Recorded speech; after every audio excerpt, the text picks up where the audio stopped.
Segala sesuatu yang ada di bumi ini akan ada masanya mengalami kesudahan. Dan kesudahan itu adalah satu fakta yang tidak pernah bisa ditolak. Itu yang sering disebutkan orang sebagai hari kiamat, hari berakhirnya segala sesuatu yang ada di muka bumi ini. Entah melalui berbagai macam bencana yang memunahkan bumi ini, memusnahkan segala apa yang ada di dalamnya.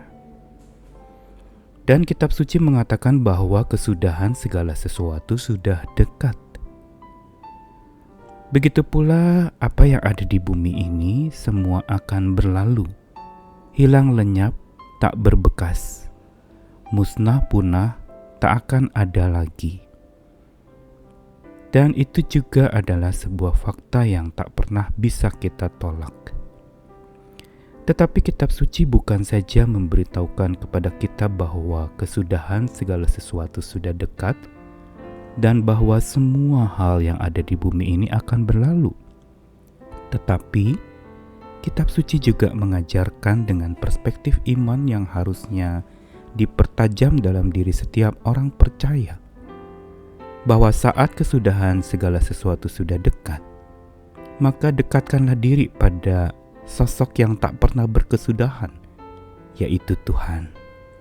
Dan saat semuanya akan berlalu, maka pandanglah sepenuhnya dan seutuhnya pada yang tak akan pernah berlalu, yaitu Dia yang maha kekal, yang tak pernah dapat termusnahkan oleh apapun juga.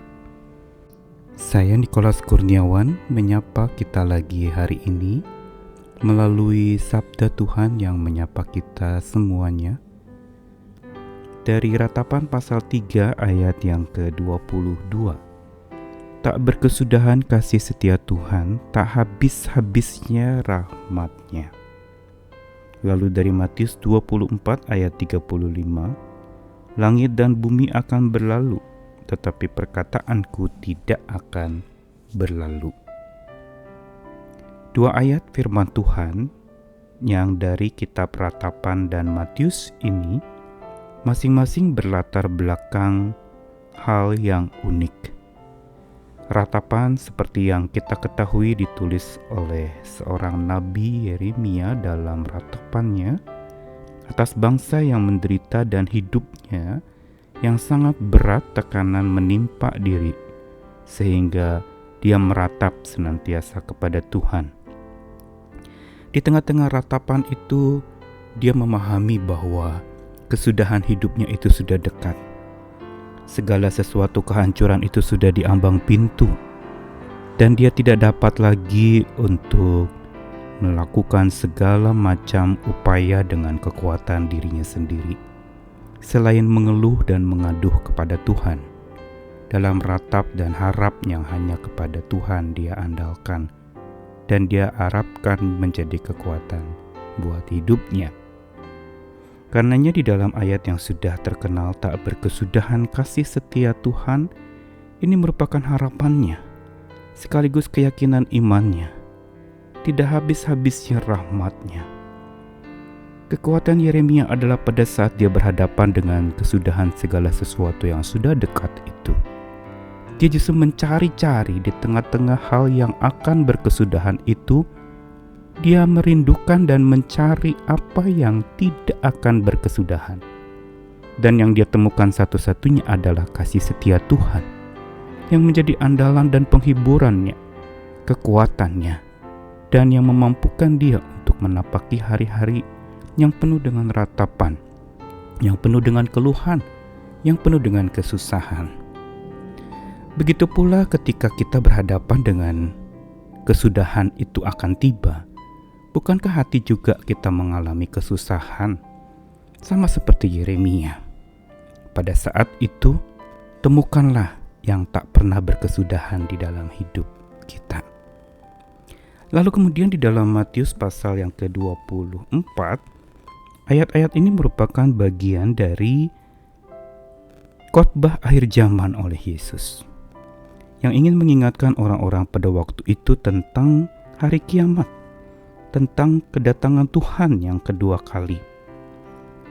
Akhir hidup digambarkan oleh Yesus sebagai ranting dari pohon ara yang mulai bertunas dan musim panas sudah tiba.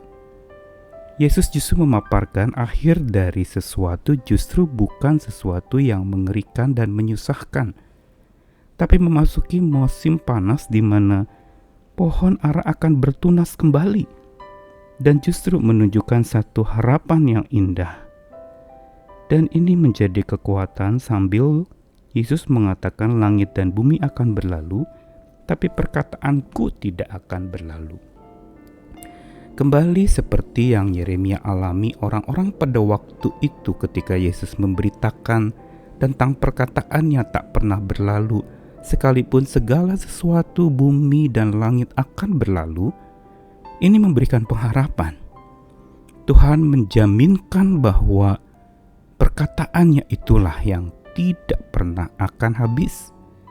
Ketika segala sesuatu yang ada di dunia ini habis dan musnah, perkataan Tuhan tidak pernah berlalu begitu saja.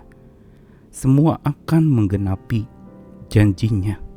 Semua akan menjadi kekuatan untuk orang percaya melangkah lagi tanpa gentar dan takut.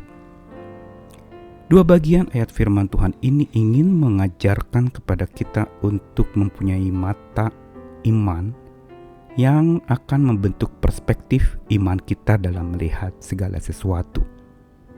Saat kesudahan itu sudah tiba, maka kita sudah siap karena kita sudah berpegang kepada yang tak pernah berkesudahan.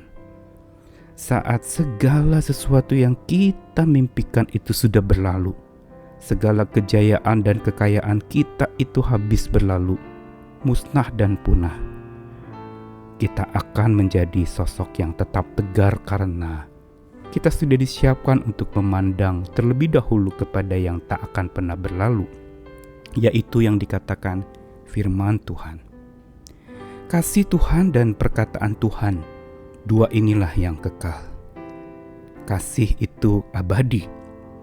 Kasih Tuhan tak pernah berkesudahan. Dan perkataan Tuhan tidak pernah berlalu. Hari ini mari kita sandari dua hal ini. Kasih Tuhan yang kekal dan perkataannya yang menghiburkan dan menguatkan. Pertanyaannya, masihkah kita mau bersandar penuh kepada kasih Tuhan yang menghalau ketakutan kita? Masihkah mau kita dengar-dengaran kepada perkataan Tuhan yang menjadi kekuatan kita, janji dan perintahnya yang melindungi kita, sehingga saat segala sesuatu musnah, ketika kesudahan itu tiba, ketika semua yang kita banggakan berlalu, ada yang menetap, yaitu kasih Tuhan dan perkataannya yang penuh anugerah. Tetaplah andalkan dua hal ini, kasih Tuhan dan sabda Tuhan. Atas dasar dua hal inilah kita siap menghadapi kesudahan segala sesuatu, dan kita siap menghadapi semua yang akan berlalu dalam hidup kita. Makin kita beriman, makin mata kita memandang dengan tepat dan benar, makin bijak di dalam respon, makin juga kuat dan berpijak kepada batu karang yang teguh, Tuhan kita Yesus Kristus. Itulah andalan kita. Tetaplah percaya kepadanya, tetap sandari kasih-Nya, tetap hidup di dalam perkataannya. Amin.